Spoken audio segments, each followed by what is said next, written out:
My next guest is going to be fighting next week at UFC 252, taking on Jim Miller. It is Vinc Pichel joining me here on the program yet again. Vinc, how are you? I'm good, man. How you doing? I'm doing great. It's been a bit since we've done an interview in it, but then of course you haven't fought in over a year. I know you were supposed to have that fight in November. That ended up getting pulled. What have you been up to since the last time we saw you? Honestly, just recovering. I had to pull out of that fight in November because I injured my hip in the training camp and I had to get surgery. I ended up tearing my labrum in my left hip joint. So I had to get some pretty good surgery on that. I had to get some anchors put in and whatnot. So I've been doing my physical therapy, recovering, back to training, and here I am, a typical once-a-year fight, I guess. Yeah, no worries. Well, at least it's a good matchup. You must have been pretty excited to get to fight Jim Miller. He's, sort of one of those household names in MMA. Yeah, actually I am. I was trying to fight him before. He was looking for a fight. I'm not sure if it's when he fought Holtzman, but he was looking for a fight, and I sent him a tweet like, I'm your Huckleberry, right? But he kind of just ignored it, so I was like, I guess he doesn't want to fight, whatever. But turns out I end up fighting him. I get to fight him now, so perfect, right?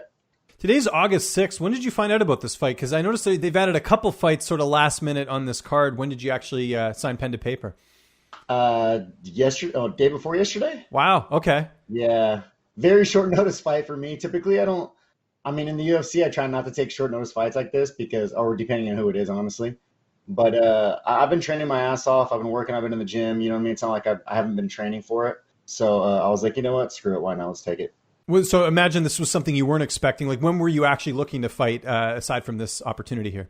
I was actually looking to fight August, but I was kind of like kind of in the dark the whole time. I've been I'm telling my manager Jason House at Iridium for maybe about a month or two, like, hey, I want to fight August. You know what I mean? At first, I told him early August, and I was like, you know what? Maybe mid to late August. Give me a little more time just to be sure, right? And then I've been kind of just pressuring him, like, what did Sean say? What did Sean say? Like, get a hold of Shelby. I want to fight. So I've been kind of nagging him. And then Tuesday, he texted me at like 1 a.m. like 1 a.m. on Tuesday. And I woke up and I was like, yes. I was like, just take the fight. I don't care. Just take it. And that's a sign of a good manager, because I know Jason gets up at like 4 a.m. So the fact that he texted you at 1 must mean he's on the ball with these things, right? Yeah, dude's a machine. He actually does a very good job. He does very well for me. I'm honestly really blessed and really happy to have him as a manager. When I started fighting, especially on the UFC, I didn't want to have a manager because, like, to me, it was like, okay, well, they make the fights, so why do I need a manager making fights for me, But he's actually done a lot for me, and he's been a big part of my success, and I'm really grateful to have him. And you've been with him for a while, too. I know you've been sort of one of the OGs with Iridium, so I thought that's kind of cool that you guys have worked together for so long. But let's talk about Jim Miller. Obviously, great fighter, still kicking. I mean, people always want to count him out, but he's still getting these really good wins. Really well-rounded, obviously known a little bit more for the ground game. But how do you feel like you match up against him here? I feel like I match up pretty good. To me, it's kind of be like this is the way I see the fight. He's got the advantage on the ground slightly, and I got the advantage of standing up. So it's gonna kind of be like who's gonna be able to impose their will in the fight. You know what I mean? He's not really an older guy. I'm older than him, I think, by like a year, maybe 2 years.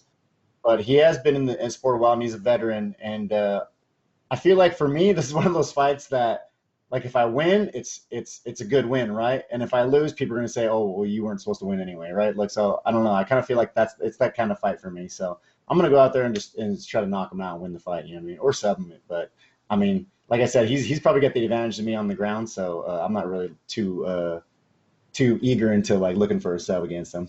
Yeah, I don't know if the betting lines are out on this yet. I'm curious to see who will be the favorite. I would maybe imagine him just because of his name value and the fact he's fought a little bit more, but I am curious to sort of see. I thought it was kind of funny that our both last fights were Roosevelt Roberts, right? We both beat Roosevelt Roberts, which I thought was really funny. So then I was thinking the other day, I was like, dude, this is like a round robin now. It's kind of like a wrestling tournament, I guess, where, like, you know what I mean? You first and second fight, and then second and third fight to see who's second place. Like, no, for sure. No, absolutely. And I just checked right now. They don't have the odds up yet for this fight, which makes sense because, like you said, you found out about it recently. So what type of camp have you had leading into this? Because I know, especially with a lot of fighters right now, COVID's really putting a damper on things. You got to do smaller groups. You got to train in secret and things like that. How's that been for you? Man, it's been crazy, dude. I've been like tiptoeing through the tulips with all this shit going on right now, and it kind of sucks. Like, I understand, like we're in a very crazy time right now, and we need to be careful, but it has put a real big damper on training and whatnot. But I'm pretty fortunate to have a lot of training partners, a lot of gyms near me that I can go train to. So it hasn't really slowed me down too much in the training. So it's actually not been too bad. I've been practicing just like I normally do, practicing my striking with my coach Petey. I'm doing my grappling with my coach Brian. And then, I'm at other places training with friends and whatnot, fine tuning some things here and there. I know it's kind of top secret. Government could be watching this interview. You never know. But who have you got to work with? Because I know some fighters can say, some fighters are like, I don't want people knowing that. So have you had like any regular training partners? A lot of my training partners, yes. And then a lot of them that I normally use, no. I've actually had a lot of guys like, okay, so when I first started training, I was training at Big John McCarthy's. He had basically a one-stop shop out here in Valencia, California. And lately, I've been noticing a lot of my old training partners that I used to train with who don't even fight anymore, but they're still like training. They've been kind of coming out of the woodwork like, hey, I want to train. And I'm like, fuck yeah, let's get some training in, right? So I've actually been really lucky to have like some really good partners to come and train with. Probably no big name guys like I don't know who his training partners are, but I don't really have too many big name training partners. But the training partners I have are real solid guys. They put me through hell. They make me work. So you know what I mean? Like I've had really good partners. So good training camp. On that same note, who's going to be in the cage with you that night as far as your cornerman? My same corners, I'm going to have Brian Peterson and Peter Cunningham. Normally have my buddy Herman as a friend/coach come in with me. But we've had like a little bit of, I hate to say it, but we had a little bit of falling out because of this COVID thing. And so now I'm going to have, who is it? Someone, a third person. Yeah, she works at Cheeto Vera. I think it's like his nutritionist. She's going to be there helping me too. Oh, so she's gonna Michelle Michelle, yeah. Yeah, Ingalls. Yeah, no, I know her quite well. Yeah. She's awesome. So that was going to be the next question is the cut. So are you working with perfecting athletes then, I guess? No, I'm working with the Trifecta guys and the guys over at the PI. I work with Charles Stoll pretty well, and then Matt Crowley as like my strength conditioning and stuff. So I'm kind of working that. I was a little worried about the weight cut, and Jason was like, "Hey, you want to do this at 160? Like, you think that'd be better?" And I was like, "No, you know what? Fuck that. Let's just do 55." I'm pretty sure I can make the weight. And like on Tuesday when they told me about the fight, I was 180 pounds, right? And today I'm already down to 173. So I'm cutting weight pretty good right now. I'm actually very fortunate enough that my body responds very well to dieting and cutting weight and whatnot. And it's not like I'm a shit eater anyway. I mean, I do eat shitty sometimes, but for the most part, I eat fairly well. Yeah, no, I agree with that. How's the fight playing out on the 15th? You feel like you're going to win, but how do you see it unfolding? Honestly, what I'm concentrating on is not letting that little monkey on my back, right? Like he's a good grappler, and if he gets me down or gets on my back, especially, I know I'm gonna be in a little bit of trouble, and I need to be a little smarter about my tactics. So my personal plan is to keep it standing, make him make mistakes, possibly shoot into a knee or you know what I mean, something to finish the fight. But I'm always looking to KO someone, you know what I mean, like. As much as it kind of sucks to say, like I really love like submissions are cool, right? Getting submissions, but people don't want to see that shit, man. People want to see knockouts, and that's my goal, and that's what I want to see, right? Like, my choice is always to knock the dude out because he doesn't have a choice, right? He got shut off. Where a submission, like you have to tap, like you're given the option, right? What's the plan after this for you? I know this. You're probably still processing the fact that you're fighting next week, but is the plan to like if you come out there unscathed, get a quick turnaround? Because I know we kind of joked about it off there. You're kind of like a once a year type fighter, but do you want to get fights closer together? I do, and I've just like I don't want to say I've had bad luck, but I've just had like I'm like one of those fighters that's too stupid to know when to quit sometimes, right? So like I train like the way I train sometimes I hurt myself, and that's what's caused a lot of my injuries is me kind of going a little too hard on myself and not resting and not properly taking care of myself. But yeah, definitely if I come out of this fight unscathed, no damages, win or lose, I'm looking to fight again right away, and hopefully by like November in a couple months or something, honestly. One of the things I wanted to ask you about, I don't know if you remember this, but I want to say like a month or two ago, maybe even further than that. I follow you on Twitter, and you're a great follow, by the way, always giving your opinions and things like that. But I saw you get into it with someone on Twitter like a while back, and they wanted to fight you or something like that. How do you deal with fans and just people on social media in general? Because I thought you were kind of having like a good like kind of back and forth with this guy. Refresh my memory. I don't even remember what it was about. Geez, what was it? I think it was like something with Paige Van Zant. She I might get into myself in trouble right now, but she posted something I think about like about I'm looking for a new bed or something like that, and I said mine, right? Like I tweeted her back and I put mine, and then everyone's like ooh, and then this guy said something about why would she want to date a dude that's smaller than her or something like that, and then it kind of just escalated from there. but it turns out he's just some juice monkey, right? That thinks he's tough, right? That thinks just because he's a big guy that he could basically beat everyone up. But I don't know. It's like, honestly, people talk shit all kinds, and there's so many keyboard warriors, but I don't know. Sometimes I like to entertain it, right? Like sometimes I like to just poke and piss them off, but I gotta admit, sometimes they piss me off too, right? And I'd like. Well, it happens there. Like even for me, I can't imagine for fighters it's even worse because if you lose a fight, then you get all these idiots, because it's I have a job. If I do bad, I'll hear about it on YouTube. Everyone can see it on TV, right? So it's a little bit different. What I did yesterday, I had some guy get mad at me about something, and he follows me, so I just took a screen cap of like him showing that he follows me, and then I like highlighted that and just like kind of showed him like, why are you following me if you're talking smack? So the guy didn't have much to say after that, but I thought that was kind of funny. I like to have fun with it a little bit if I have the time, but it can be a big time waster arguing with people online. Yeah, and I love fans, but sometimes the haters are fun fans too, right? Like you gotta take the good with the bad. So yeah, so like I said, I try not to let it bother me. Sometimes it does bother me a little bit, but I try not to let it get to me too much. Let's end things here on video games. Obviously, you got the background. I know you've been doing a lot of streaming. What are you playing right now, and how's all that going? Because we're seeing esports blow up. Like it's really like a big thing right now. Even like ESPN's behind it. I'm actually doing fairly well. I'm not really too big in my streaming. I stream like a couple hours here and there. If I don't train that day, I'll stream a lot longer. But I typically play GTA 5. Like I do role playing on GTA 5, so it's not like just regular the game. It's actually like role playing. It's really fun. I love it.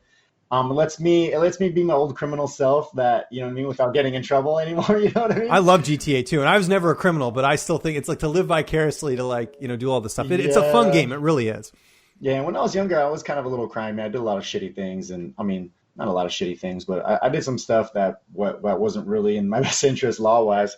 But on GTA, like these role-playing servers, I could basically do it now. So I have this character called Skeeter Clevin, who's like basically like a redneck character, like a sweet, kind-hearted guy, but also like a tough nail when he needs to be, right? So I do that a lot. I like first-person shooters. Like I like playing PUBG. Escape from Tarkov is like my favorite first-person shooter right now. I just got into like this game called Tropico 5 that a friend bought me. That's basically like, it's really funny. It's almost like a Dictator Island game. Like it's almost like Sim City, but a little funner and a little more intricate.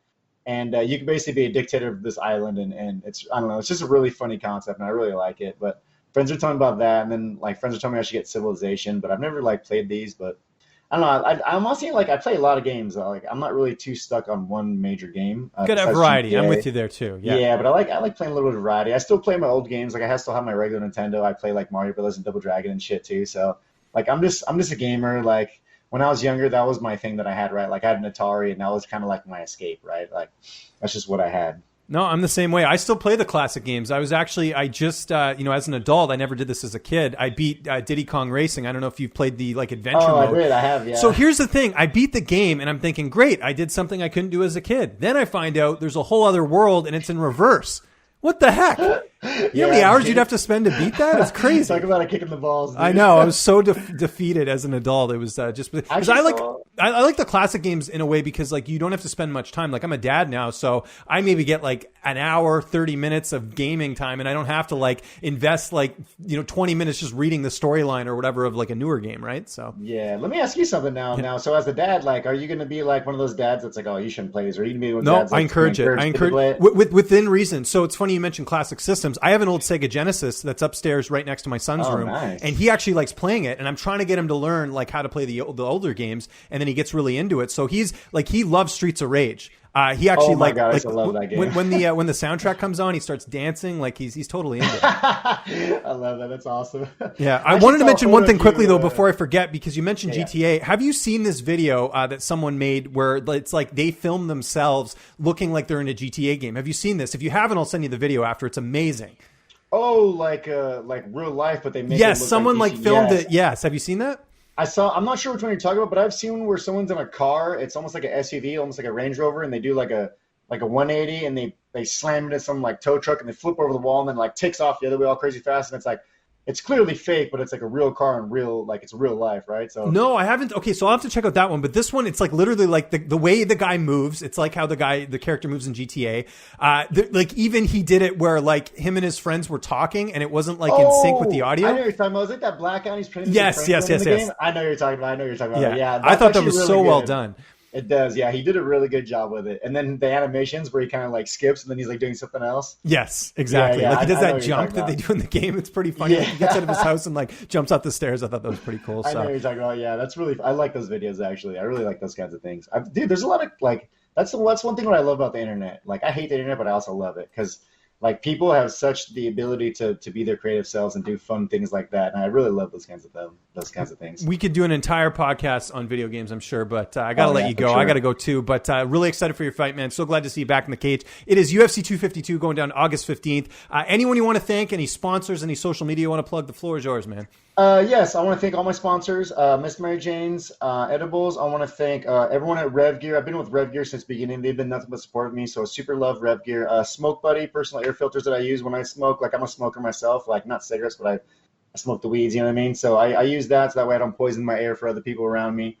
Also want to thank my coaches, Brian Peterson, Peter Cunningham, everyone at Peterson Grapplers that's helped me, everyone at House of Champions that's helped me, everyone at City of Thong, LA. That's been helping me train for this fight. And then my social medias are all the same. They're all from Help a Show, whether it's Instagram, Twitch, Facebook. What else did I miss? Twitter. It's all from Help a Show. Follow me. Give me a follow. Appreciate it. And that's about it. Also, thank you, James, for the interview. Appreciate you, man. It's good to see you again as well.